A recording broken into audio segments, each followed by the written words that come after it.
Hi everyone and welcome to Bear Clooney Watches channel.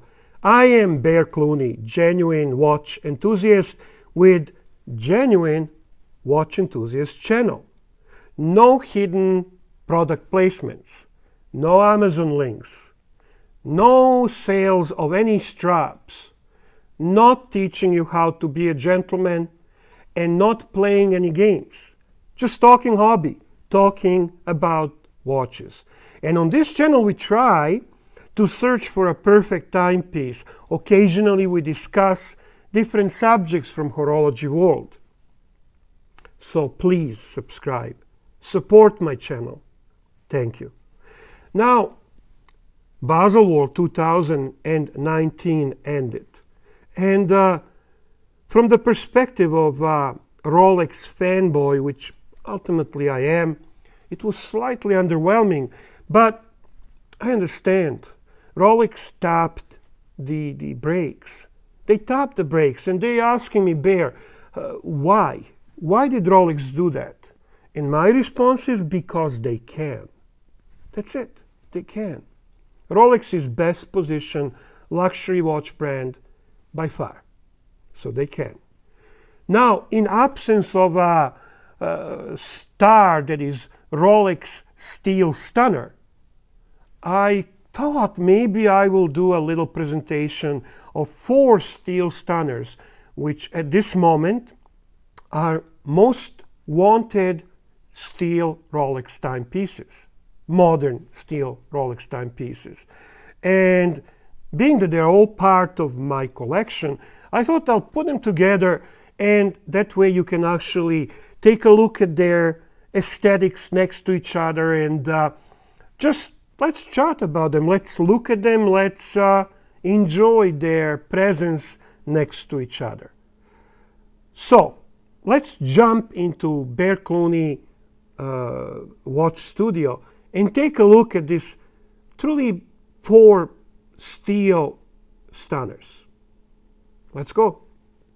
And here we are at Bear Clooney Watches Studio, taking a closer look at what is considered to be 4 hardest to get Rolex steel pieces. What they all have in common is the fact that they are all sports Rolex watches, or what they like to call professional timepieces. They're all steel, and Rolex is by far the most exceptional steel 904L, and you can truly feel the quality of steel that Rolex uses in their watches. The other thing they have in common is that they are all ceramic bezels, ceramic pieces, and that there are some unique colors here which separate them from the rest. So we have on the left here the Rolex sub in green, which is popularly called Rolex Hulk. And this timepiece has a truly beautiful bracelet which is kind of silky in its appearance. It's fully brushed. It is a maxi dial, and I think from all modern maxi dial timepieces, this one appears as the most appropriate one.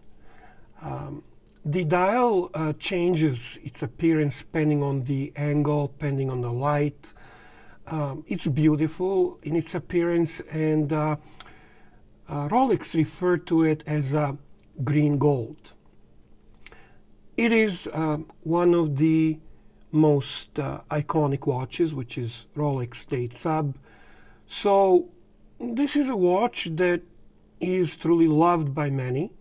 It is a Rolex Green, which is used on anniversary pieces. Everything about this watch is appealing to a Rolex fan, but also to a person who simply knows how to appreciate great aesthetics. Some might say that green is a difficult color to wear daily and to match with daily routine. But when it comes to Rolex Green, I personally find that's not the case. It is such a unique modern green, and it truly doesn't represent a problem in the aspect of finding opportunity to wear this watch very frequently. So that would be the first one. Now, next one is the Rolex GMT Master 2, which is the first ceramic GMT that had two colors. And what a marvelous combination of colors, black and blue. Because of those colors, this watch got its popular name, Rolex Batman. And what I have is a newly discontinued version with a bracelet which I think is much more suitable for this watch than what new version offers. The new Batman has a slightly thinner lugs, minor changes in the aspect of the watch, really a new movement, which is really nice, but I don't think it represents such a change that would be attractive for someone who is going to favor that watch solely because of the new movement. I think that Rolex Batman just looks so much better on this bracelet. Now, mind you, some are complaining that because of high polish center links, they are prone to minor scratches and so on. However, I think that when we're looking at the Batman and it's a little more sporty and it has that look that's more robust, Jubilee bracelet, in my honest opinion, is not what I think complements that watch. I think this watch is perfect in its original state. And I think the key word in this situation is really original. The word original will always be associated with this version of Batman. And in my humble opinion, this is the most perfect version of the Batman that will ever be produced. Initial market prices are indicating that I'm right about it, because there is truly a big jump in the pricing on this watch since it was discontinued. Even though the new similar Batman version is out, seems that the original is what everyone really wants. Here is one of the hardest to get new timepieces. It came out in the last Baselworld. It was a huge star of the whole Baselworld 2018. It's the reincarnation of the iconic GMT Pepsi Rolex, Pepsi GMT. And when it comes to this one, I can see that Jubilee bracelet would make sense. It's slightly less sporty, it's slightly more with a sense of heritage. It has that vintage DNA. It's a little more elegant in its appearance, and not as sporty as Batman. The naysayers tend to talk about this watch being purple and red, which is complete nonsense. The watch is beautiful in its appearance, and it's a true reincarnation of exceptional icon that Rolex produced in the 50s, and this watch found way to the hearts of the new users as a really nice, beautiful modern watch with new movement, with increased power reserve and so on. And I think it beautifully sits next to the Batman, and they complement each other so well. And last but not the least is the Rolex Daytona. And this watch is becoming legendary in its growth in the value. It's almost unheard of that modern watch that's still in production can exceed the double of its retail. Watch itself is beautiful. The white dial is slightly more wanted on a secondary market, but I would really like to add black dial as well to my collection so that I can have all 5 hard to get Rolex timepieces. Some might say that the watch that also should be mentioned in hard to get pieces would be the blue dial Skydweller, steel Skydweller. I'm not necessarily disagreeing with the fact that it is hard to get timepiece, but personally I'm not a fan of the watch. I find the Rolex Skydweller dial extremely busy. It reminds me on the Datejust 41 that would be kind of made really busy with the dial. And size is a little bit too big. Skydweller is too thick.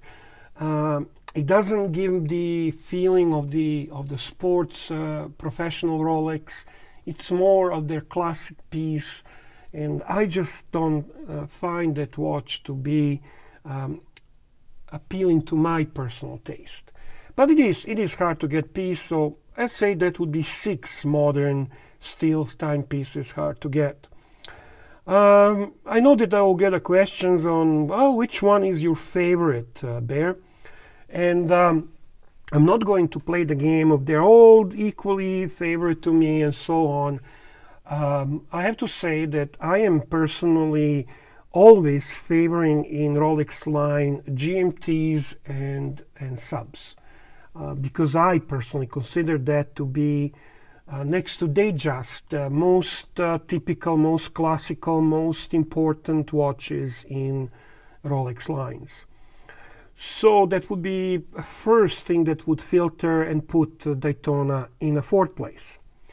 Now, when it comes to is it a sub, is it a GMT? Lately, I really am leaning toward GMT as being my favorite line in Rolex watches.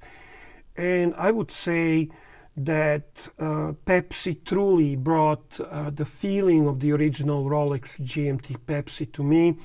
I find this watch to really hit all the right spots. They managed to bring the heritage back, quality back, aesthetics, and everything on this watch is just, in my opinion, perfect. So I would put this watch as my number 1 timepiece. My second choice would definitely be a Batman, which aesthetically was probably the watch that I like the most. I love the combination of blue and black. I also, again, love the GMT story and so on. So it's a great modern interpretation of the GMT line. And then it would be Hulk. Hulk would be in a 3rd place for me personally when it comes to these watches. So this is how it stands right now when it comes to Bear Clooney and his feelings toward these hard to get pieces. I would say that number 1 by little bit. The differences are very minimal. I'm not going to comment on things such as that this is a big difference between 1st and 4th place. But I would say Rolex Pepsi definitely deserves, in my eyes, the number 1 position. It is truly a iconic timepiece. It's a piece that I don't think is ever going to leave my collection. I find it perfectly suited for someone who is a big Rolex fan. Batman, best modern interpretation of GMT. Excellent watch. I loved it. I have the original. It makes me smile every time I look at it. Sub, most iconic watch of all watches ever. And then this green, beautiful Rolex green version, obviously well deserving there. And then Daytona, which is definitely watch that many would put in the first place, but I simply don't see Rolex Daytona as the watch that would be the most significant line among Rolex watches, especially considering that the original Rolex Daytona wasn't even powered by Rolex Rolex machine. It was Zenith movement that was running original Rolex Daytonas. Yeah, sure, they became extremely popular, and there is this Paul Newman influence and so on, and people are definitely enjoying these watches, but I simply can't see that they are ever going to be ahead of Sub and GMT when it comes to Rolex itself.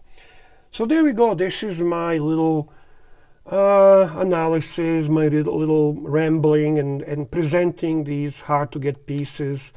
I thought people would like to see them next to each other and simply decide on what could be the one that they would really like to add to their collection. Let's go back to Bear's Cave. So there you have it. Those are 4 most wanted steel Rolex timepieces, modern Rolex timepieces. I'm hoping to add the 5th one, which obviously would be Black Daytona. And I think it's evident why are they most wanted. Well, they're definitely very historical timepieces. Their aesthetics are unparalleled. I think they're beautiful. Quality is undeniable. They're expensive watches, but when it comes to Rolex, they're relatively attainable because they are steel. And finally, human nature. You want what you cannot get. Like it or not, that's a huge and important factor in making these watches wanted so badly. What contributed to it? Well, partially, obviously, production control coming from Rolex, ensuring the price control of their product and distribution of their product. Certainly speculations and games played by the gray market dealers. High demand, which grows indiscriminately with rarity and difficulty to get the timepiece. So there you go. Those are the elements contributing to hard to get factor.